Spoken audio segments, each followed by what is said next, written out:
Bakit, Josh? May itinatago ka ba? Tumawa si Eliza. Akala ko ba oras na para sa katotohanan?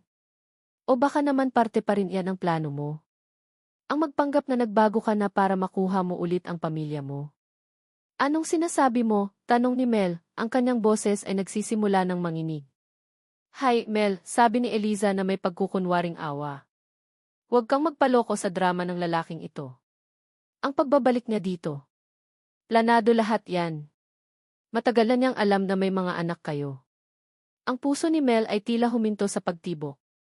Tumingin siya kay Joshua, naghahanap ng pagtanggi. Ngunit ang nakita niya ay gulat at takot sa mukha nito. Alam mo, narinig ko ang lahat ng usapan ninyo sa telepono ng kaibigan mo 6 na buwan na ang nakalipas, patuloy ni Eliza, na tila nagagalak sa bawat salitang kanyang binibitawan. Pero bakit hindi siya umuwi agad? Kasi abala siya sa pagliligtas sa sarili niya.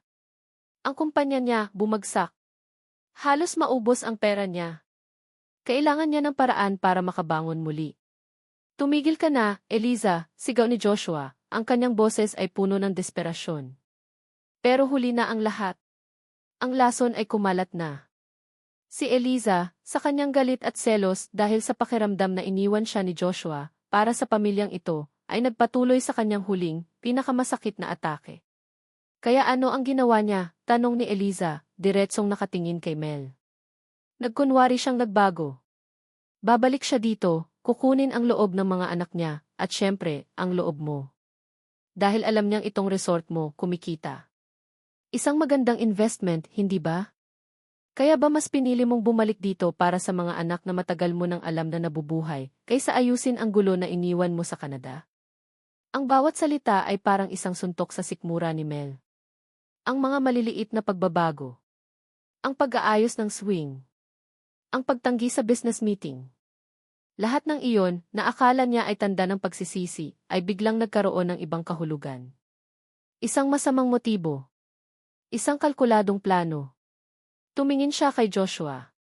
Ang lalaking nagsimula ng pagtiwalaan niya ulit. Ang lalaking unti-unting gumigiba sa kanyang mga pader. Totoo ba, Joshua? Tanong niya, ang kanyang boses ay nanginginig, halos hindi na marinig. Ang sakit ng pagtataksil ay bumalik, mas matindi, mas malala kaysa sa dati. Matagal mo nang alam? Joshua, nagsinungaling ka na naman sa akin. Hindi siya makasagot. Ang katotohanan ay halo-halo, pero sa mata ni Mel, sa tulong ng laso ni Eliza, iisa lang ang kulay nito, itim. Itim na kasinungalingan. Nagsinungaling ka na naman sa akin. Ang mga salitang iyon ni Mel ay hindi isang tanong, kundi isang hatol. Bawat pantig ay tumago sa puso ni Joshua, mas masakit kaysa sa anumang paninira na kayang ibato ni Eliza. Ang pag-asa na unti-unti niyang itinayo sa mga nakaraang araw ay gumuho sa isang iglap, naging abo na tinatangay ng hangin. Tumingin siya kay Mel, nakita niya ang luma at pamilyar na sakit sa mga mata nito, ang parehong sakit na nakita niya noong huli silang nag-usap sa Canada.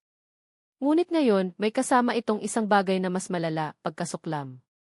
Mel, pakinggan mo ako, pakiusap niya, ang kanyang boses ay desperado. Hindi ganyan. Totoong matagal ko nang alam, pero ang dahilan. Dahilan, putol ni Mel, isang mapaklang tawa ang kumawala sa kanyang mga labi. Anong dahilan, Joshua? Na kailangan mo ng fallback? Na kailangan mo ng bagong investment dahil bumagsak ang pinagmamalaki mong imperyo? Hindi, sigaw niya pabalik, ang kanyang frustrasyon ay umaabot na sa sukdulan. Hindi totoo yan. Talaga ba? Sabi ni Eliza, na tila isang manonood na nagagalak sa palabas. Kung hindi totoo, bakit hindi mo sinabi sa kanya agad? Bakit kailangan mo pang magpanggap na nagulat ka? Ah, nga pala. Para mas kapanipaniwala ang iyong pagbabago. Napakagaling na aktor. Bawat salita ni Eliza ay isang patak ng gasolina sa apoy na nag-aalab sa puso ni Mel. Ang lahat ng pagdududa na pilit niyang iwinawaksi ay bumalik ng may buong lakas. Ang pag-aayos ng swing set. Isang paraan para makuha ang loob ng mga bata. Ang pagtanggi sa business meeting. Isang palabas para marinig niya. Ang lahat ng maliliit na kabutihan ay naging bahagi ng isang malaking, mapanlinlang na plano. Pakiramdam ni Mel ay para siyang pinagtaksilan ng 2 beses. Ang unang pagtataksil ay noong iniwan siya ni Joshua para sa trabaho. Ang pangalawa, na mas masakit, ay ang pagtataksil sa kanyang pag-asang magbago pa ito. Inatake ni Joshua hindi lang ang kanyang nakaraan, kundi pati na rin ang kanyang hinaharap. Tama na, sabi ni Mel, ang kanyang boses ay biglang naging malamig at walang emosyon. Isang nakakakilabot na katahimikan. Narinig ko na ang lahat ng kailangan kong marinig. Tumingin siya kay Joshua, ang kanyang mga mata ay walang buhay. Umalis ka na sa resort ko. Mel, pakiusap, pagmamakaawa ni Joshua, hahawakan sana siya pero mabilis siyang umiwas. Sinabi kong umalis ka na, ulit ni Mel, mas mariin. At huwag na huwag ka nang lalapit pa sa mga anak ko. Tapos na ang pagkakataong ibinigay ko sa'yo. Pagkasabi noon, tinalikuran niya sila. Naglakad siya palayo nang hindi lumilingon, bawat hakbang ay matatag at formal, na para bang naglalakad palayo sa isang libing, ang libing ng kanyang huling katiting na pagtitiwala. Naiwan si Joshua at Eliza. Hinarap ni Joshua si Eliza, ang kanyang mga mata ay nag-aapoy sa galit. Masaya ka na ba? Sinira mo na ang lahat. Ako pa ang nanira, sagot ni Eliza, ang kanyang boses ay puno ng sarili niyang sakit at galit. Ikaw ang nanira, Joshua. Noong iniwan mo ako sa Canada na parang basura pagkatapos ng lahat ng ginawa ko para sa'yo. Ito ang nararapat sa'yo. Ang maramdaman mong mag-isa. Hindi na niya pinansin pa si Eliza. Tumakbo siya, sinusubukang habulin si Mel. Ngunit pagdating niya sa beach house nito, ang pinto ay nakasara at nakalock. Kumatok siya ng malakas. Mel! Mag-usap tayo. Pakiusap, buksan mo ang pinto, sigaw niya. Walang sagot.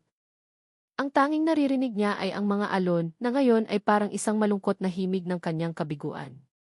Sa loob ng bahay, nakasandal si Mel sa pinto, ang kanyang katawan ay nanginginig. Tinakpan niya ang kanyang mga tainga, ayaw nang marinig ang boses ni Joshua. Ang mga luha ay malayang dumadaloy sa kanyang mga pisngi. Ang sakit ay napakatindi, halos hindi na siya makahinga. Pakiramdam niya ay nalulunod siya. Maya-maya, may narinig siyang mahinang katok mula sa kabilang pinto. Mel! Okay ka lang? Boses iyon ni Marco. Dahan-dahan siyang tumayo, pinunasan ang kanyang mga luha, at binuksan ang pinto para kay Marco. Nang makita ni Marco ang kanyang itsura, ang namumugto niyang mga mata, ang panginginig ng kanyang mga labi, agad siyang niyakap nito. Sa mga bisig ni Marco, gumuho si Mel. Umiyak siya ng umiyak, inilalabas ang lahat ng sakit, lahat ng galit, lahat ng pagkadismaya. Si Marco ay nanatiling tahimik, hinahaplos lang ang kanyang likod, nagbibigay ng isang tahimik na lakas at suporta. Nang medyo kumalma na siya, tumingin si Mel sa mesang nasa kanyang sala. Nandoon ang maliit na kahon na may singsing. Ang alok ni Marco. Isang buhay na payapa. Isang buhay na walang kasinungalingan. Isang buhay na kabaligtaran ng lahat ng ibinibigay sa kanya ni Joshua. Kinuha niya ang kahon. Tinitigan niya ang singsing. Ito ang sagot. Ito ang kanyang pagtakas. Sa labas, matapos ang mahabang pagkatok na walang sagot, napagod na rin si Joshua. Napaupo siya sa buhanginan sa harap ng bahay ni Mel, ang kanyang ulo ay nasa kanyang mga kamay. Talunan. Iyon ang nararamdaman niya. Biglang tumunog ang kanyang cellphone. Isang hindi pamilyar na numero. Sinagot niya ito. De Leon, sabi ng isang malamig na boses sa kabilang linya. Speaking. Attorney Salcedo here. I'm calling on behalf of IFF client, Dim Ricardo Madrigal. Ang ama ni Eliza. Isang makapangyarihang tao sa mundo ng negosyo. I am formally informing you that due to breach of contract and financial instability, Dim Madrigal is pulling out all his investments from your remaining assets. Effective immediately, all your accounts related to our partnership are frozen. Nanlaki ang mga mata ni Joshua. Iyon na ang huling hibla ng kanyang natitirang yaman. Ang huling pag-asa niyang makabangon. You can't do that. We already did, Jim De Leon. Have a good day. Ibinaba ng abogado ang tawag. Nabitawan ni Joshua ang kanyang cellphone. Napatingala siya sa langit. Sa isang araw, nawala sa kanya ang lahat. Ang pag-asa niyang makuha si Mel. Ang karapatan niyang makita ang kanyang mga anak. At ngayon, ang huling piraso ng kanyang pinaghirapan. Wala na siyang pera. Wala na siyang kapangyarihan. Wala na siyang maipagmamalaki. Blanko. Wala nang natira. Ang katahimikan sa kabilang linya ng telepono ay mas malakas pa kaysa sa anumang sigaw.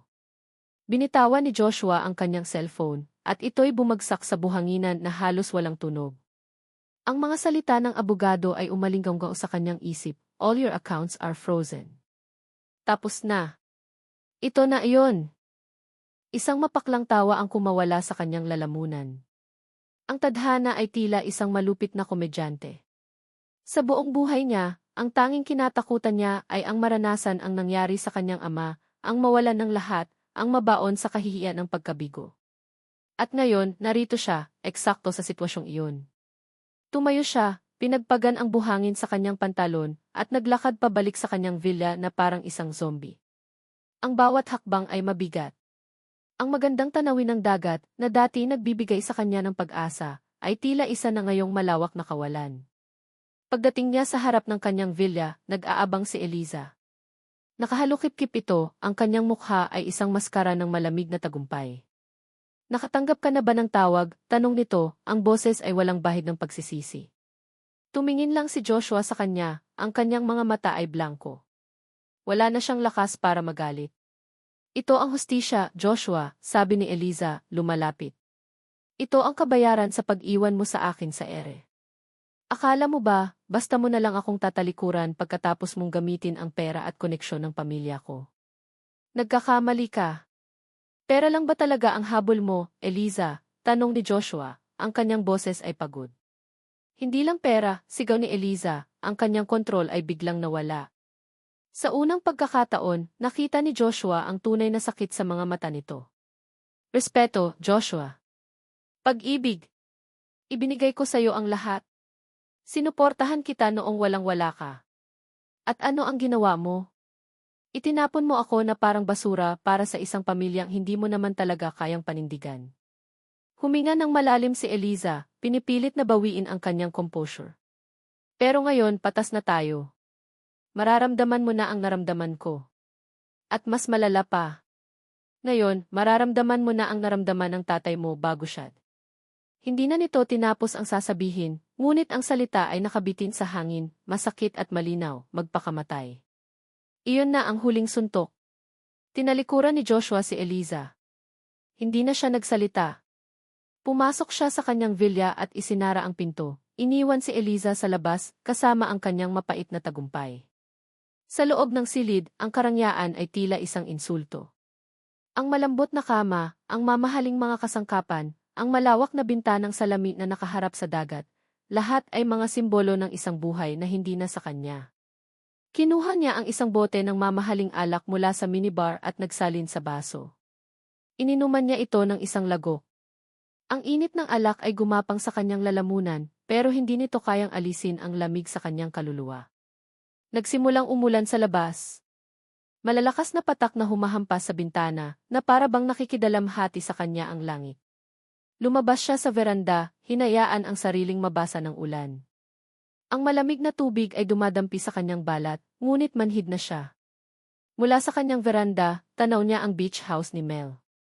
Sa kabila ng ulan, nakita niya ang mainit na ilaw mula sa bintana nito. Nakita niya ang mga anino sa loob. Si Mel at ang tatlong bata.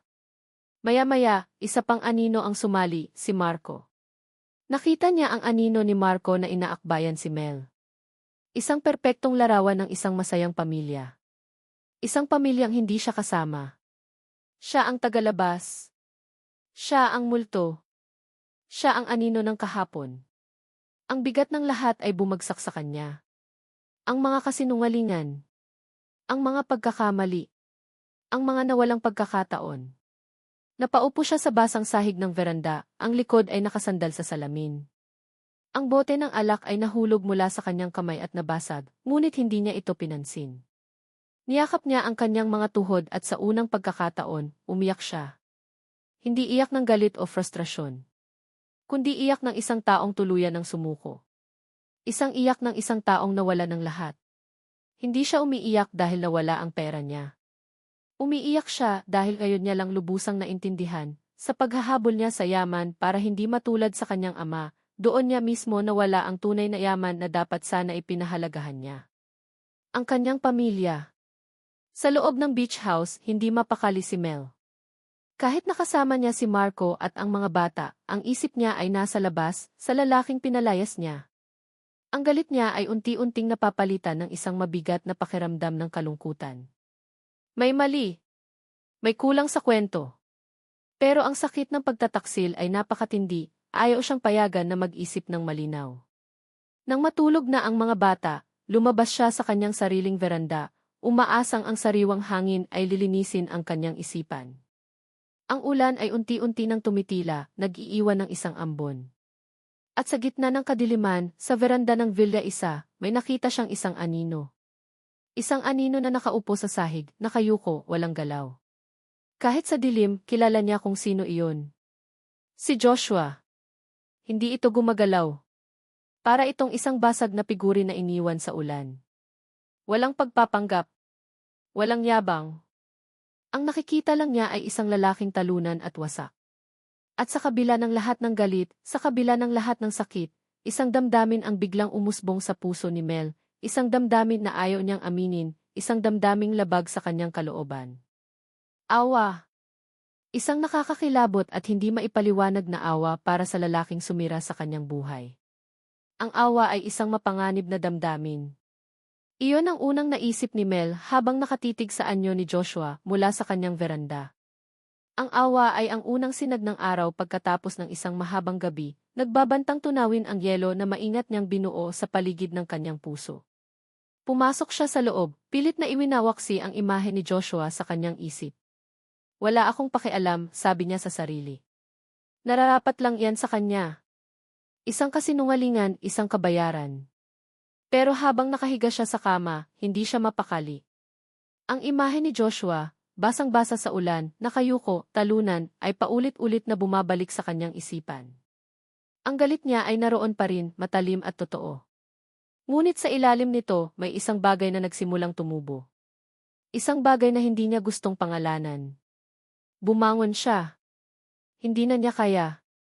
Hindi niya kayang matulog ng mahimbing habang alam niyang may isang taong nasa labas, nilalamig at wasak, kahit pa ang taong iyon ang sumira sa kanya. Kumuha siya ng isang malaking payong at isang makapal na tuwalya mula sa aparador. Nag-alinlangan siya sandali sa harap ng pinto. Ano ba itong ginagawa ko? Tanong niya sa sarili. Ngunit ang kanyang puso, o kung anumang natitira dito, ang nagtulak sa kanya palabas. Dahan-dahan siyang naglakad sa basang buhanginan. Tumila na ang malakas na ulan, ngunit may ambon pa ring nalalaglag. Nakita niya si Joshua, nasa parehong posisyon pa rin, hindi gumagalaw. Para itong isang estatwang bato ng kalungkutan. Nang makalapit siya, dahan-dahan niyang ibinukas ang payong at itinapat sa ulunan ni Joshua. Hindi nagsalita si Mel. Hindi niya alam kung ano ang sasabihin. Nag-angat ng tingin si Joshua. Ang kanyang mukha ay basang-basa, hindi malaman kung dahil sa ulan o sa luha. Ang kanyang mga mata ay walang buhay. Nang makita niya si Mel, isang kislap ng pagkagulat ang dumaan sa kanyang mga mata, ngunit agad ding nawala, napalitan ng parehong blankong tingin. Tila inaasahan na niya ang isa na namang sermon o sigaw. Ngunit wala. Walang salitang lumabas sa bibig ni Mel. Inilapag niya lang ang tuwalya sa tabi ni Joshua. Isang simpleng alok ng kaunting ginhawa. Isang maliit na akto ng kabutihan sa gitna ng isang karagatan ng sakit. Pagkatapos, tumalikod na si Mel at naglakad pabalik sa kanyang bahay. Iniwan ang payong na nakasandal sa pader ng veranda ni Joshua. Hindi siya lumingon. Hindi na kailangan. Para kay Joshua, ang simpleng gesturang iyon ay mas malakas pa kaysa sa 100 salita. Hindi siya sinigawan. Hindi siya sinumbatan. Binigyan siya ng payong at tuwalya. Ang maliit na kabutihang iyon mula sa taong pinakasinaktan niya ay parang isang liwanag sa pinakamadilim na gabi ng kanyang buhay. Iyon ang nagsabi sa kanya na sa kabila ng lahat, may natitira pang kabutihan sa mundo. At sa puso ni Mel. Kinabukasan, maagang nagising si Mel. Ang una niyang ginawa ay sumilip sa labas. Wala na si Joshua sa veranda. Wala na rin ang payong. Isang bahagi niya ang nakahinga ng maluwag, umaasang umalis na ito, natapos na ang lahat. Ngunit isang bahagi niya ang nakaramdam ng kaba. Kinumpirma ng kanyang staff na nag-check out na nga si Joshua mula sa Villa 1. Ngunit hindi ito umalis ng Batangas. Ginamit nito ang huling natitirang cash sa kanyang wallet para umupa ng isang maliit, simpleng kwarto sa isang paupahan sa kalapit na baryo. Isang kwartong may isang papag, isang maliit na mesa, at isang bintanang nakaharap sa isang maingay na kalsada. Ang balitang iyon ay gumulo sa isipan ni Mel. Ano ang plano niya? Bakit siya nananatili? Sa mga sumunod na araw, nakuha niya ang sagot. Ang balita ay mabilis kumalat sa maliit nilang komunidad. Si Joshua De Leon, ang dating mayaman at makapangyarihang ay nakikitang nagtatrabaho. Hindi sa isang opisina.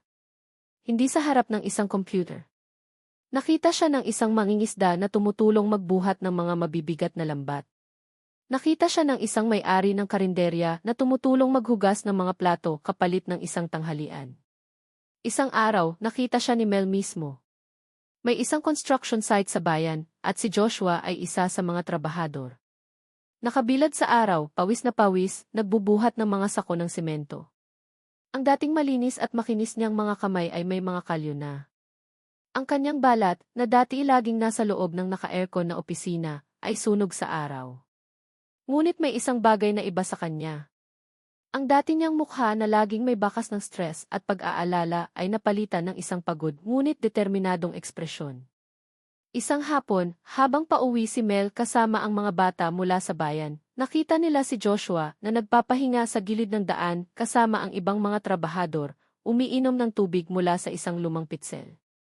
"Mommy, si Sir Joshua yon, di ba?" tanong ni Liam mula sa backseat. "Bakit po siya nandyan? Bakit madumi ang damit niya?" Hindi alam ni Mel kung ano ang isasagot. "Nagtatrabaho lang siya, anak. Pero mayaman po siya, di ba? Sabi niyo po dati may malaki siyang company." Ang tanong ng kanyang anak ay parang isang sampal. Mayaman siya dati. Ano ang nangyari?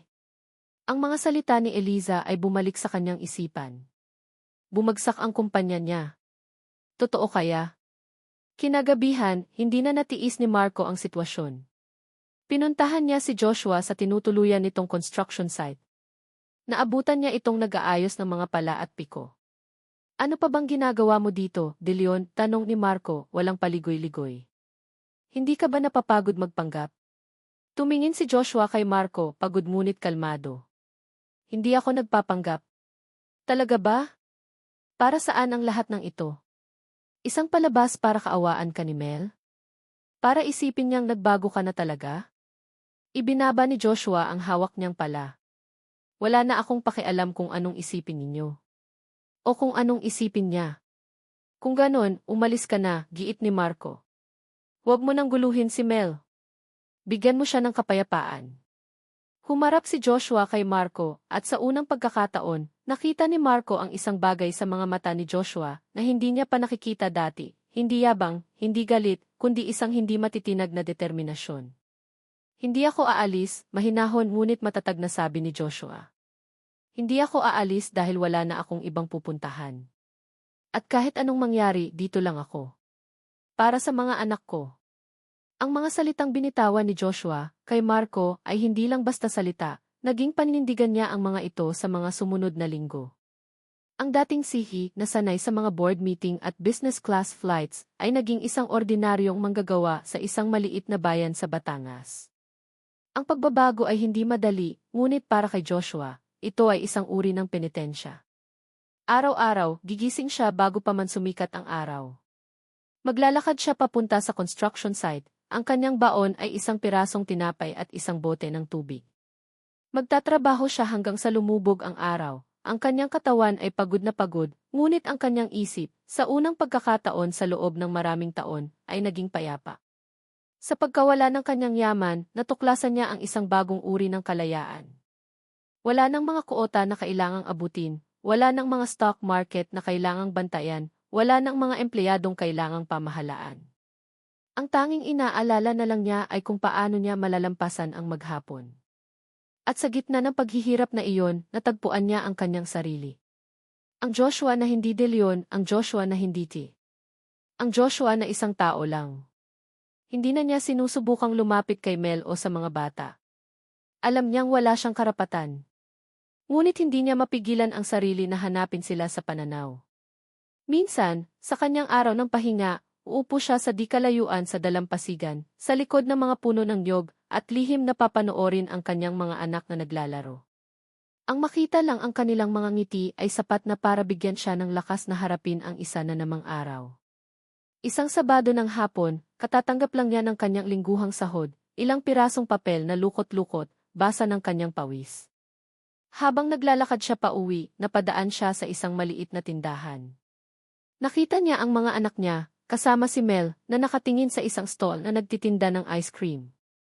Narinig niya ang boses ni Lyra. "Mommy, pwede po bang ice cream?" Sa susunod na lang, anak, narinig niyang sagot ni Mel. "Marami pa tayong bibilhin sa palengke." Nakita niya ang bahagyang paglungkot sa mukha ng mga bata. Walang pag-iisip, pumasok si Joshua sa tindahan. Bumili siya ng 3 ice cream cone, strawberry para kay Lyra, chocolate para kay Liam, at ube para kay Lucas. Nilapitan niya sila. Natigilan si Mel nang makita siya. Ang kanyang mga mata ay agad na napunta sa marumi niyang damit at pagod na mukha. Hindi nagsalita si Joshua. Yumuko lang siya at inabot ang mga ice cream sa mga bata. "Para sa inyo," sabi niya sa mahinang boses. Nag-alinlangan ang mga bata, tumingin muna sa kanilang ina para sa permiso. Tumingin si Mel kay Joshua, pagkatapos ay sa ice cream. Sa huli, dahan-dahan siyang tumango. Isang malawak na ngiti ang sumilay sa mukha ng 3 bata. "Salamat po, Daddy," sabi ni Lucas, ang unang beses na tinawag siya nito sa salitang iyon ng kusa. Isang mainit na pakiramdam ang bumalot sa puso ni Joshua.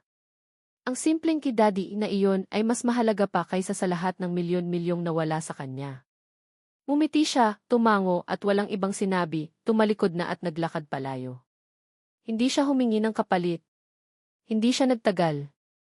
Ibinigay lang niya ang kaya niyang ibigay. Pinanood ni Mel ang kanyang papalayong likod. Ang lalaking dati ay bibili ng buong ice cream parlor para sa kanila ay nagbigay ngayon ng 3 cone na binili mula sa kanyang pinagpagurang sahod. At sa hindi maipaliwanag na dahilan, ang gesturang iyon ay mas naging makabuluhan. Sa kanyang libreng oras sa gabi, sa liwanag ng isang maliit na bombilya sa kanyang inuupahang kwarto, may isa pang ginagawa si Joshua. Kumuha siya ng mga piraso ng kahoy na napupulot niya malapit sa construction site at isang lumang kutsilyo. Gabi-gabi, matyaga siyang nag-uukit. Isang maliit na kotse. Isang maliit na manika. Isang maliit na aso. Simple at magaspang ang pagkakagawa, ngunit puno ng puso. Isang linggo, isang malakas na bagyo ang tumama sa kanilang lugar. Hindi ito super typhoon, ngunit sapat ang lakas ng hangin at ulan para magdulot ng pinsala. Isang malaking puno ng akasya ang bumagsak sa kalsada, direktang humaharang sa daan papasok at palabas ng Playa de Carmela. Nagkagulo ang mga staff. Si Marco ay abala sa pag-aasikaso sa mga guest na hindi makalabas. Naghihintay sila ng tulong mula sa munisipyo, ngunit maaaring abutin pa ito ng ilang oras. Ngunit bago pa man dumating ang tulong, may isang taong kumilos. Si Joshua. Kasama ang ilan sa kanyang mga katrabaho sa construction, nagdala sila ng mga lagari at palakol. Walang nag-utos. Walang nagbayad. Nakita lang nila ang problema at tumulong sila. Mula sa bintana ng kanyang opisina, pinanood ni Mel ang lahat. Pinanood niya si Joshua, basang-basa sa ulan, ang kanyang mga braso ay nagpapakita ng lakas habang pinuputol ang mga sanga ng puno. Hindi siya tumigil hanggang sa ang daan ay muling madadaanan. Pinanood niya kung paano ito umiti at nakipag-apir sa mga kasamahan nito nang matapos sila, isang ngiti ng isang taong masaya sa nagawang serbisyo, hindi sa natanggap na bayad. Ang pader na yelo sa puso ni Mel ay hindi na lang basta nagkakaroon ng bitak. Ito ay unti-unti nang natutunaw. Ang lahat na nakikita niya ay sumisigaw ng isang bagay na hindi kayang pekiin, katapatan. Pagbabago. Kinagabihan, pagkatapos ng bagyo, nang ang lahat ay bumalik na sa normal, pinuntahan ni Marco si Mel sa kanyang opisina. "Okay na ang lahat, Mel," sabi ni Marco. "Walang masyadong nasira." "Mabuti naman," sagot ni Mel, ang kanyang isip ay nasa ibang lugar. "Siya ang nag-umpisa, di ba?" Tanong ni Marco, alam na kung sino ang tinutukoy. Si Joshua. Tumango lang si Mel. Isang mahabang katahimikan. Huminga ng malalim si Marco. Mel, tungkol sa tanong ko sa'yo. Hindi kita minamadali. Pero kailangan kong malaman. May pag-asa pa ba ako? Tumingin si Mel kay Marco. Sa lalaking naging sandalan niya sa loob ng maraming taon. Ang mabuti. Ang ligtas. Ang tama. Kinuha niya ang kanyang pitaka. Mula dito, inilabas niya ang singsing na ibinigay ni Marco na hindi niya kailanman isinuot, ngunit lagi niyang daladala na parang isang anting-anting laban sa kaguluhan. Dahan-dahan niyang inilapag ang singsing sa mesa, sa pagitan nilang dalawa. Ang kinang nito ay tila lumamlam. Marco, patawad, sabi niya sa mahinang boses, ang kanyang mga mata ay puno ng pagsisisi at kalungkutan para sa lalaking nasa harapan niya. Isa kang mabuting tao. Ang pinakamabuting taong nakilala ko. Pero hindi ko kayang suotin ito. Tumingin siya sa mga mata ni Marco at sa wakas, inamin niya ang katotohanan, hindi lang dito, kundi pati na rin sa kanyang sarili. Hindi ko kayang suotin ito habang ang puso ko ay nalilito pa rin. Ang singsing na nakapatong sa mesa sa pagitan nila ni Marco ay parang isang pinal na desisyon. Tinanggap ito ni Marco ng may dignidad, kahit nakitang-kita ni Mel ang sakit sa mga mata nito. Walang sumbatan, walang galit. Isang tango lang ng pag-unawa at isang malungkot na ngiti. Ang kabutihan ni Marco, kahit sa huling sandali, ay lalo pang nagpabigat sa dibdib ni Mel. Kinabukasan, pagkatapos ng mahabang gabi na hindi siya halos nakatulog, alam na ni Mel ang kailangan niyang gawin. Hindi na siya maaaring magtago sa likod ng galit. Hindi na siya maaaring magtago sa likod ng takot. Kailangan niyang harapin si Joshua. Hindi para sa kanya, kundi para sa sarili niya. Para sa kapayapaan ng kanyang isip. Hapon na nang puntahan niya ito. Sumakay siya sa kanyang lumang kotse at nagmaneho papunta sa maliit na paupahan sa baryo. Ang lugar ay simple, maingay at malayong-malayo sa mundo na dating ginagalawan ni Joshua. Nakita niya ang kwarto nito sa dulo ng isang pasilyo. Ang pinto ay gawa sa murang plywood at bahagyang nakabukas. Kumatok siya ng marahan. Pasok, sabi ng isang boses sa loob. Isang boses na pagod. Dahan-dahan niyang itinulak ang pinto. Ang kwarto ay maliit at masikip. May isang papag sa isang sulok, isang maliit na mesa na puno ng mga ukit na kahoy, at mga damit na nakasampay sa isang tali. Si Joshua ay nakaupo sa sahig, nakasandal sa pader, nililinis ang isang lumang kutsilyo. Nang makita siya nito, natigilan ito. Ang pagkagulat ay malinaw sa kanyang mukha. Mabilis itong tumayo. Mel, sabi nito, hindi makapaniwala. Anong ginagawa mo dito? Isinara ni Mel ang pinto sa kanyang likuran. Kailangan nating mag-usap. Walang upuan sa kwarto maliban sa papag. Naupo si Mel doon. Si Joshua ay nanatiling nakatayo, hindi alam kung saan ilalagay ang sarili. Sa loob ng ilang sandali, katahimikan lang ang namagitan sa kanila. Tinitingnan ni Mel ang paligid. Ang kahirapan. Ang kasimplihan. Ito ang buhay na kinatakutan ni Joshua. At ngayon, ito ang buhay niya. Gusto kong malaman ang totoo, basag ni Mel sa katahimikan. Lahat. Walang pagkukunwari. Walang kasinungalingan. Ang tunay na dahilan. Huminga ng malalim si Joshua. Ito na iyon. Ang huling pag-amin. Tumingin siya sa sahig, pagkatapos ay sa mga mata ni Mel. Walang pagtatanggol sa sarili. Walang pagdadahilan. Tanging ang bigat lang ng katotohanan. Ang tatay ko, panimula niya, ang kanyang boses ay mahina. Hindi ko ito naikwento sa iyo noon dahil ikinahihiya ko. Ang pamilya namin, hindi kami laging mayaman, Mel. Nagsimula sa wala ang tatay ko. Itinayo niya ang kanyang negosyo mula sa wala. Pero masyado siyang naging kampante.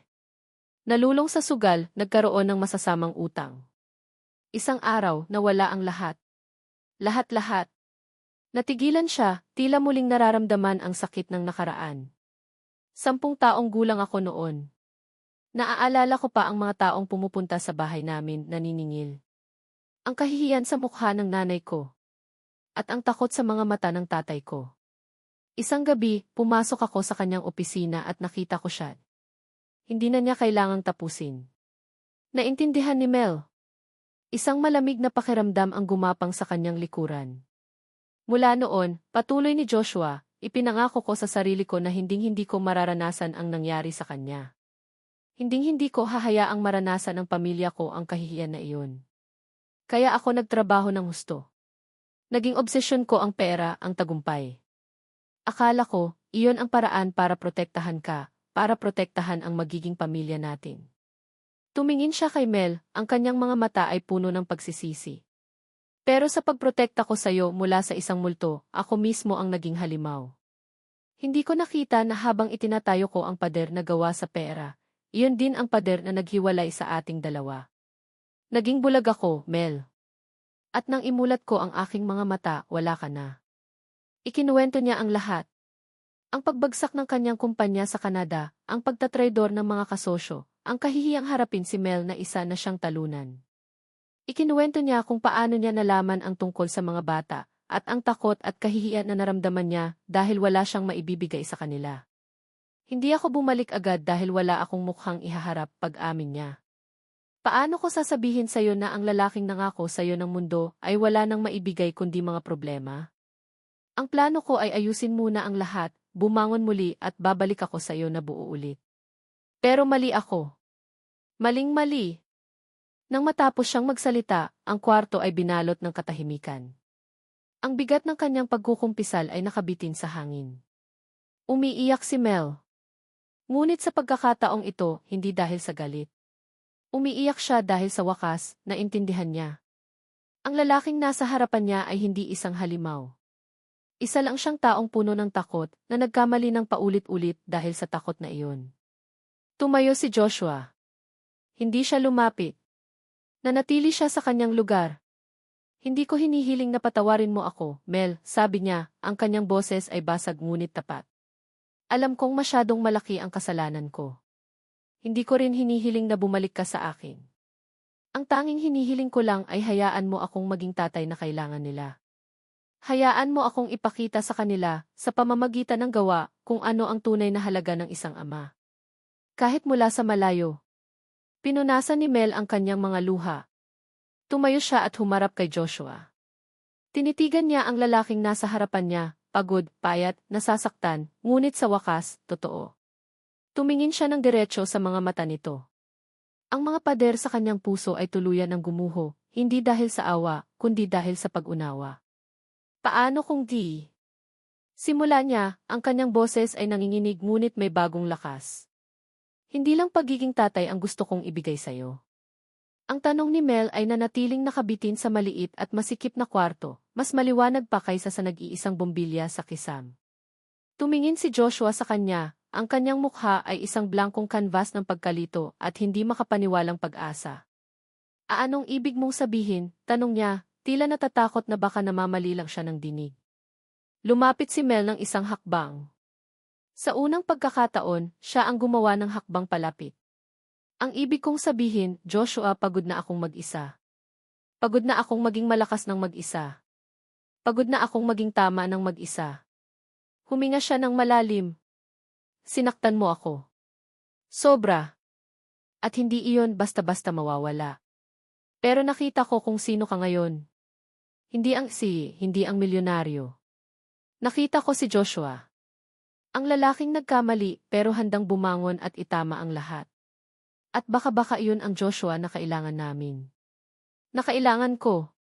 Ang mga luha ay muling namuo sa mga mata ni Joshua, ngunit sa pagkakataong ito, mga luha ito ng hindi maipaliwanag na pasasalamat. Melanie. Huwag kang mag-alala, sabi ni Mel, isang maliit na ngiti ang sumilay sa kanyang mga labi. Hindi ito magiging madali. Hindi tayo babalik sa dati. Magsisimula tayo. Mula sa simula. Bilang dalawang tao. Bilang mga magulang. At iyon ang naging simula ng kanilang mabagal, ngunit matatag na pagbangon. Makalipas ang 6 na buwan. Ang araw ay muling nagpipinta ng kulay kahel at rosa sa kalangitan ng Batangas. Ang tunog ng mga alon ay pamilyar at payapa. Sa palaruan ng Playa de Carmela, may isang eksena na naging pang-araw-araw na tanawin. Si Joshua, na may suot na simpleng t-shirt at shorts, ay kasama ni Mel na nag-aayos ng sirang bakod ng hardin. Ang kanyang mga braso ay mas matipuno, ang kanyang balat ay mas maitim, ngunit ang kanyang mga mata ay mas buhay kaysa dati. May kalyo na ang kanyang mga kamay, ngunit ang mga kamay na iyon ang nag-aalaga ngayon sa hardin, nagkukumpuni ng mga nasisira, at humahaplos sa buhok ng kanyang mga anak. Hindi na siya nagtatrabaho sa construction site. Sa tulong ng ilang kaibigan, nakakuha siya ng trabaho bilang foreman sa isang maliit na proyekto sa bayan. Hindi malaki ang sahod, ngunit sapat. Sapat para sa kanila. Hindi na siya nakatira sa maliit na paupahan. Nakahanap sila ng isang maliit na bahay na malapit sa resort, isang bahay na unti-unti nilang pinupuno ng mga bagong alaala. Sa di kalayuan, ang tatlong bata ay masayang naglalaro sa swing set na inayos ni Joshua. "Daddy, mas mataas pa," sigaw ni Lyra habang tinutulak siya ni Joshua sa duyan. Tumawa si Joshua. "Sige, kapit kang mabuti." Tumingin si Mel sa eksena at isang ngiti ang gumuhit sa kanyang mga labi. Ang mga huling buwan ay hindi perpekto. May mga araw pa rin na bumabalik ang anino ng nakaraan. May mga araw ng pag-aalinlangan at takot. Ngunit sa bawat pagsubok, pinipili nilang mag-usap. Pinipili nilang magpatawad. Pinipili nilang manatili.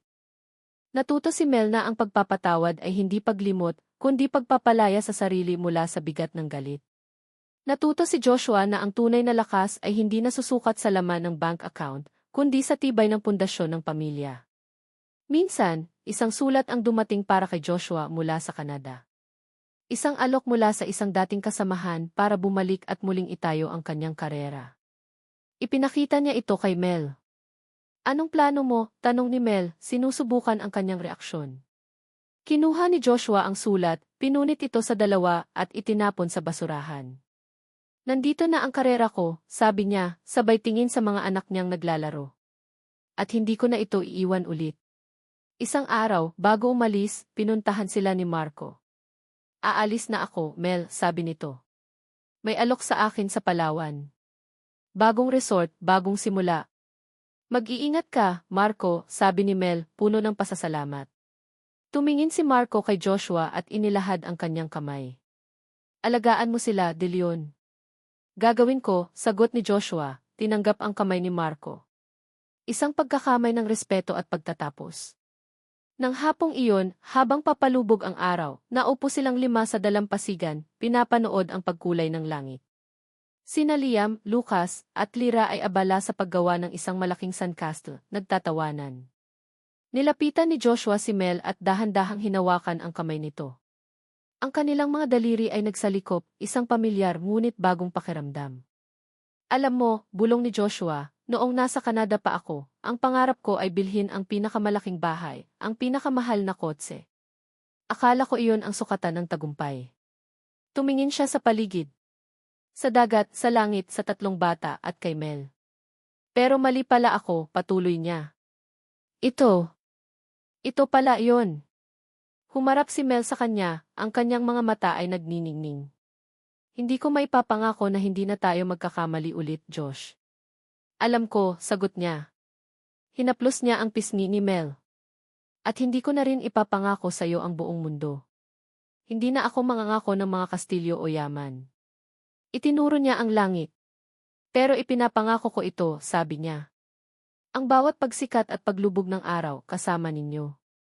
Ipinapangako ko ang oras ko, ang mga kamay ko, ang puso ko. Araw-araw." At sa ilalim ng nagbabagong kulay ng langit, sa harap ng kanilang mga anak, dahan-dahan niyang inilapit ang kanyang mukha at hinalikan si Mel.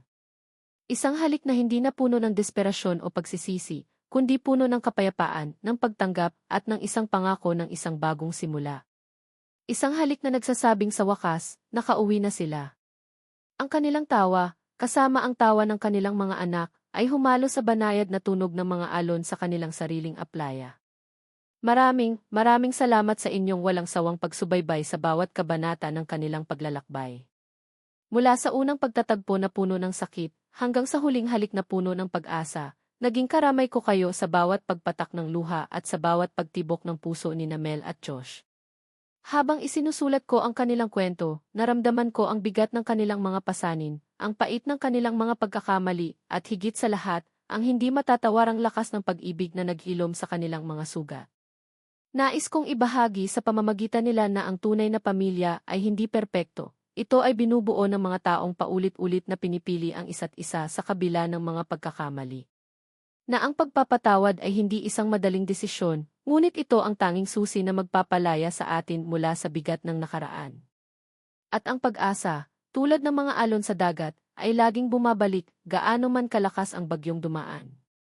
Sana, ang kwento ni Mel at Josh ay nag-iwan ng isang munting aral at isang mainit na yakap sa inyong mga puso. Hanggang sa muli nating pagkikita sa susunod na kwento, paalam.